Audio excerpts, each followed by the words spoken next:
hello there, my little juvenile delinquents, and welcome back to 31 Films of Halloween. Day 13. Lucky 13, right? Because you're spending some time with me. But you'd be even luckier if you went ahead and subscribed to my YouTube channel at Another Scream Queen 76. That's me. So before I get into this video, I have to give a shout out because I wouldn't have found this film I'm going to be talking about if it was not for this young lady. Her name is Emma, and she is from Australia, and she is utterly beautiful and charming, and I love her videos. Her channel is called Spooky Astronauts, and she does everything from reviews to breakdowns of films, like her top 10 favorites. And I actually found this, I think it was on her top 20 favorite Asian horror films. So thank you, Emma, for that. Please check her out. I will try and be like smart and techy and post and link her page somewhere in this thing. So yeah, thank you, Emma. So the movie I'm going to be talking about today is called Confessions. It is from Japan, and it's from 2010. I got a few notes. It is directed by Tetsuya Nakashima, and he also wrote the screenplay for this movie. And it's based on a novel by Kanae Minato.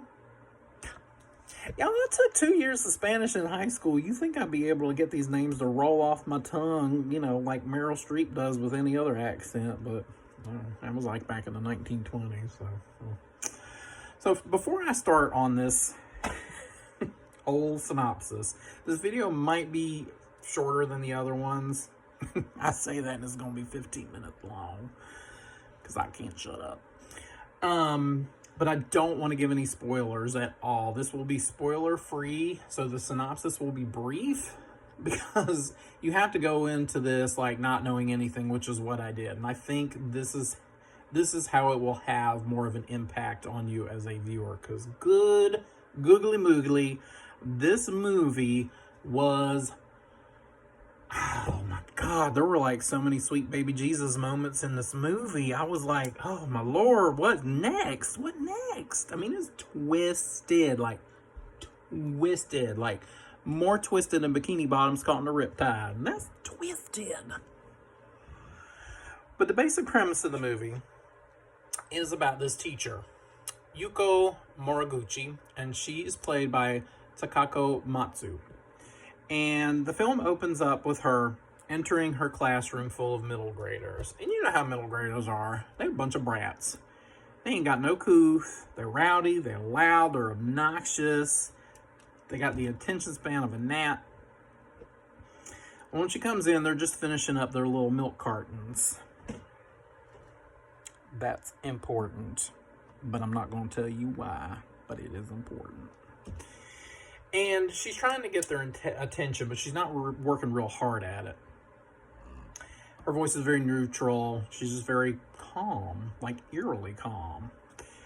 And she's telling them that she will no longer be their teacher by the end of the month, that a substitute will be coming in shortly. And she begins to talk about her life a little bit, in general, like small details. And she lets them know about her husband, who unfortunately is no longer with her. He contracted HIV while he was overseas, and he did not infect her. And they also actually have a child together, but the child was born before he was diagnosed with HIV. So, of course, these middle school graders are stupid asses, and they're all like, we're breathing the same air. It doesn't work like that, dumbasses. God. Ugh. Anyway, she begins to go on about how her daughter, very young daughter, met an unfortunate end on the school grounds one particular day, because she had to pick her up from her daycare a little earlier than usual. And she knows who's responsible for it. And it's a couple of the students in the classroom.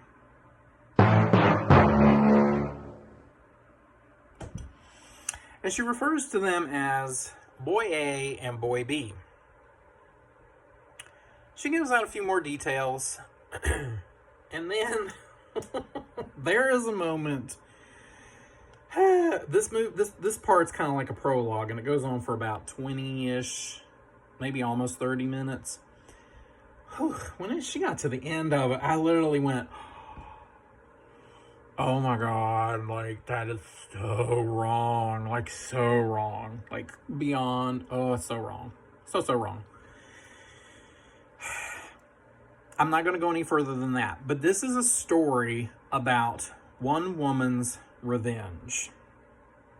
This movie is slow-paced.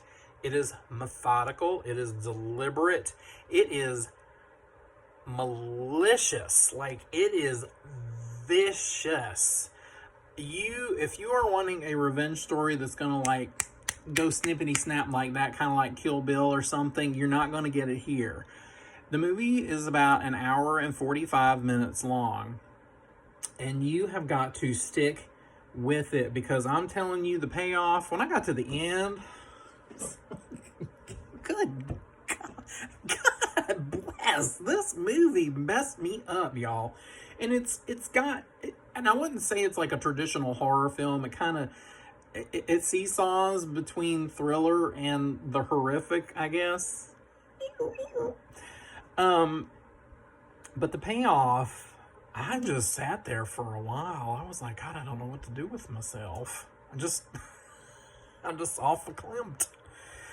I don't even know where to go with the next part of this review, man. I guess I'll start with the acting. The acting is impeccable. Yuko Moriguchi as the teacher. Damn, that woman, woof, she slayed this part. And the two young boys who play the students, it kind of goes off into two sort of separate stories. I feel like the movie's in 3 chapters. The first part is what takes place in the classroom, and then the other 2 chapters are kind of centered around the 2 boys responsible for her daughter's death. And those young men are phenomenal too. The movie kind of has a 90s aesthetic vibe to it in a way, at least the way it's filmed, almost like I'm watching a music video with some slow motion sequences and just the framing and the lighting and stuff. But yeah, this movie's got a lot going on. We got bullying, we got mental health issues, we got manipulation, we got infanticide, matricide, homicide. We got so many sides, ain't none of them potato salad. I love potato salad, y'all.